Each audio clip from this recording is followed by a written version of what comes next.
The Sing-Song of Old Man Kangaroo. Not always was the kangaroo as now we do behold him, but a different animal with 4 short legs. He was grey and he was woolly, and his pride was inordinate. He danced on an outcrop in the middle of Australia, and he went to the little god Kwa. He went to Kwa at 6 before breakfast, saying, "Make me different from all other animals by 5 this afternoon." Up jumped Kwa from his seat on the sand flat and shouted, "Go away!" He was grey, he was woolly, and his pride was inordinate. He danced on a rock ledge in the middle of Australia, and he went to the middle god, Kwing. He went to Kwing at 8 after breakfast, saying, "Make me different from all other animals. Make me also wonderfully popular by 5 this afternoon." Up jumped Kwing from his burrow in the spinifex and shouted, "Go away!" He was grey and he was woolly, and his pride was inordinate. He danced on a sandbank in the middle of Australia, and he went to the big god, Kwong. He went to Kwong at 10 before dinner time, saying, "Make me different from all other animals. Make me popular and wonderfully run after by 5 o'clock this afternoon." Up jumped Kwong from his bath in the salt pan and shouted, "Yes, I will." Kwong called Dingo, Yellow Dog Dingo, always hungry, dusty in the sunshine, and showed him Kangaroo. Kwong said, "Dingo, wake up, Dingo. Do you see that gentleman dancing on an ash pit? He wants to be popular and very truly run after, Dingo. Make him so."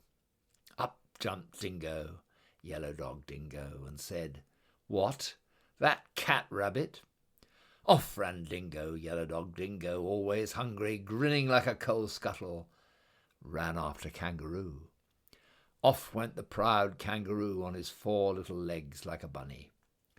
This, O beloved of mine, ends the first part of the tale. He ran through the desert, he ran through the mountains, he ran through the salt pans, he ran through the reed beds, he ran through the blue gums, he ran through the spinifex, he ran till his front legs ached. He had to.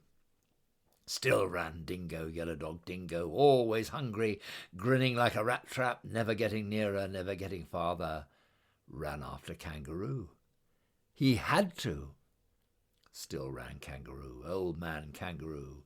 He ran through the ti trees, he ran through the mulga, he ran through the long grass, he ran through the short grass, he ran through the tropics of Capricorn and Cancer. He ran till his hind legs ached. He had to. Still ran Dingo, Yellow Dog Dingo, hungrier and hungrier, grinning like a horse collar, never getting nearer, never getting farther, and they came to the Wollongong River. Now, there wasn't any bridge and there wasn't any ferry boat, and Kangaroo didn't know how to get over. So he stood on his legs and hopped. He had to. He hopped through the flinders, he hopped through the cinders, he hopped through the deserts in the middle of Australia. He hopped like a kangaroo. First, he hopped 1 yard, then he hopped 3 yards, then he hopped 5 yards, his legs getting stronger, his legs growing longer. He hadn't any time for rest or refreshment, and he wanted them very much. Still ran Dingo, Yellow Dog Dingo, very much bewildered, very much hungry, and wondering what on the world or out of it made Old Man Kangaroo hop. For he hopped like a cricket, like a pea in a saucepan, or a new rubber ball on a nursery floor. He had to. He tucked up his front legs, he hopped on his hind legs, he stuck out his tail for a balance weight behind him, and he hopped through the Darling Downs. He had to. Still ran Dingo, tired dog Dingo, hungrier and hungrier, much bewildered and wondering when in the world or out of it would Old Man Kangaroo stop. And then came Kwong from his bath in the salt pans and said, "It's 5 o'clock." Down sat Dingo, poor dog Dingo, always hungry, dusky in the sunshine, hung out his tongue and howled. Down sat Kangaroo. Old Man Kangaroo stuck out his tail like a milking stool behind him and said, "Thank goodness that's finished." Then said Quong, who was always a gentleman, "Why aren't you grateful to Yellow Dog Dingo? Why don't you thank him for all he's done for you?" Then said Kangaroo, tired old Kangaroo, "He's chased me out of the homes of my childhood. He's chased me out of my regular meal times. He's altered my shape so I'll never get it back. And he's played old Scratch with my legs." Then said Quong, "Perhaps I'm mistaken, but didn't you ask me to make you different from all other animals, as well as to make you very truly sought after? And now it is 5 o'clock."